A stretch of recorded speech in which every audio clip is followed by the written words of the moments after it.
Mbaniriza kumwena mwena bali ku Mutindo TV. Anze Mutindo writer neera.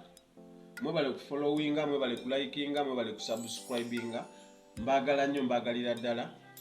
Lero ngenda njagala njogera ku bayimbi. Ababba ennyimba z'abaana. Bannange, waliwo ebintu ebimu nga ate tukoyo tusiriwalirako. Kituluma. Olw'okuba olwedde wayitawo dda, oyina following ennene, oyina management, muyinamu n'akasente. Nodda ku luyimba lw'omwana n'olubba. Ate n'omala ne weekaza mbu omwana akwesibako, ayagala kusuula obwana bwerippa. Waki temuyina kisa? Gwe kitwale nga yeggweggwe, we wali tonnafuuka wa kabi. Ng'olina akayimba akaakabi n'ofuna omuntu akatwala, ogenda wulira otya? Oba wandiwulidde otya? Ate ssebo ne mwekaliza ddala, abamu ne mwagala n'okusiba abaana, abamu ne mubakuba n'obbakuba. Tulina information ne mulowooza we tusirika bamu tuli basiru, muve ku baana. Omwana bambi afulumya oluyimba lwe, oluyimba bambi production nga yeeyo kale, nga n'ebigambo lyrics zezo, omwana ajja n'agamba omuwandiikira oluyimba n'owandiika oluyimba nga nawe owulira lyrics kyekyo makula. Omwana n'avoicinga oluyimba bambi n'aluteekayo n'aluwanika. Ne lugenda mu mwaka mulamba ku social media nga ne ku YouTube bambi mwaka mulamba taweza wadde 1K. Ng'oluusi ali ne mu views 2. Kati olw'okuba mulina obudde okuyiya kwammwe kutono, n'ogenda ku YouTube wonoonya n'ogwa kayimba k'omwana n'okatunuulira, alina ba subscribers 10, views teziwera wadde 1K, n'okawulira n'okwegomba olw'okuba gw'olina following bambi n'oli tebamumanyi gwe bakumanyi n'akafulumya bajja agamba kako, n'ogwa mu luyimba lw'omwana n'olutwala. Mwemanyi sigenda boogera manyi, naye we munaakisussa tugenda baleeta wano. Muve bintu by'ekisiru, mwemanyi mwetegedde. Omuntu ne yeekaliza ddala mbu olwo oluyimba lwange, naye nga oluyimba lwagamba lulwe, omwana yalufulumya dde emyezi kumpi 10 emabega oba emyezi 5. Nga exactly omwana kye yayimba, ono bye yayimbye, copy and paste bye yayimbye, just yakyusizaamu, just maloboozi ge gabaawula n'amannya. Muve ku nnyimba zaabo. Abaana bambi bali downtown batoba bahasolinga. Woba oluyimba olwegombye omwana mugambe tukole remix. Tukole remix. Tobba. Mugabe tukole remix akayimbako nakaagadde omukwateko omuleete. Nekibbe tekyalamba. Buwulira gojja kafulumya ogambe nti nno kayiseewo abantu olina following. Ate n'oluusi ekisinga okunnuma bafaani baba Abayimbi Ababba Ennyimba ate ne bajja ne bavuma. Naye nga temulina information gwe wagira buwagizi muyimbiwo.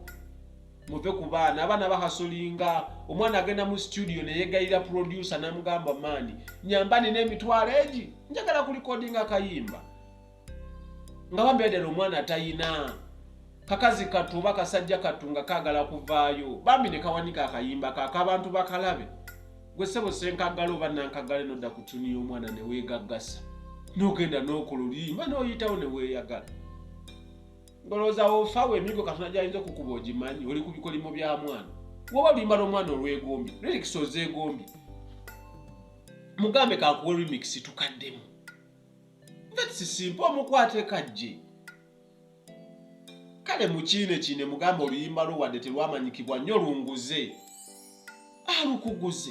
Mu mirembe wadde yaluteekayo ebintu bitereere naye nga si mu bubi. Ate ne mwana ne mwekaza ne mufuuka ekizibu ku social media, ne mugenda ku ma-TV ne mwekaza, ne mufuna ne baproducer bammwe nti oyogola buluyimba yajja n'alukola twatandika bwe tuti, naye nga mwenna muli mu kulimba. Nze tulina omusajja omu gwe tumanyi wano agenda najja n'agamba mpandiikira oluyimba. Omusajja oyo yalina abayimbi be bamanaginga, naye muyimbi. Abanaamutegeera mujja mutegeera. Ng'ajja n'agamba mpandiikira oluyimba, n'olumuwandiikira oluyimba n'akusasula. Okiwulira? N'omugamba naye oluyimba olwo njagala mention nti nze yawandiisa olukya oluyimba. N'agamba kale. Kati nga ye agenda oluyimba lw'owandiise ng'alukwata ng'alumansitalinga lwonna. Ng'ayita omuyimbi we mu studio nga mugamba jangu nina akayimba ke njagala okukuwandiikira. Olw'okuba aba yakutte kye wawandiise nga babimuwa. omuyimbi ngadda ku TV ng'amubuuza ani yakuwandiikidde nti gundi ye yawandiise. Obona buba bubbi na butaagaliza.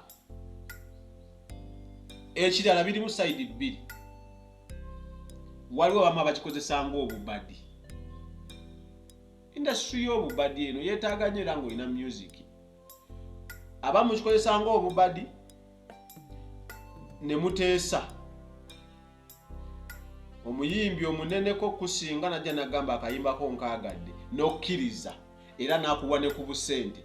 Ne mukikozesa ng'obubadi afulumye oluyimba oveeyo omubuukire nti yabba naye nga mwateesa.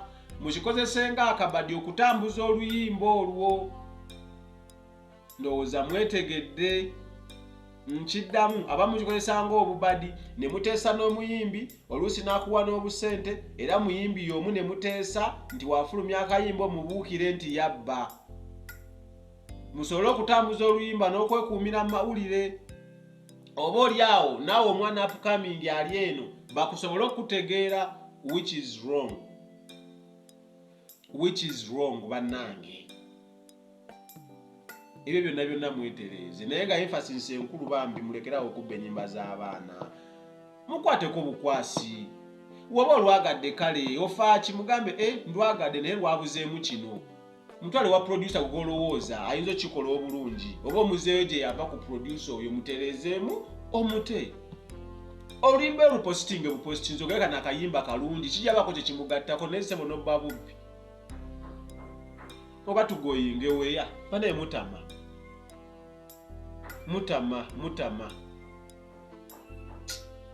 Mubeere bulungi mwera. Mutindo TV, the best online TV.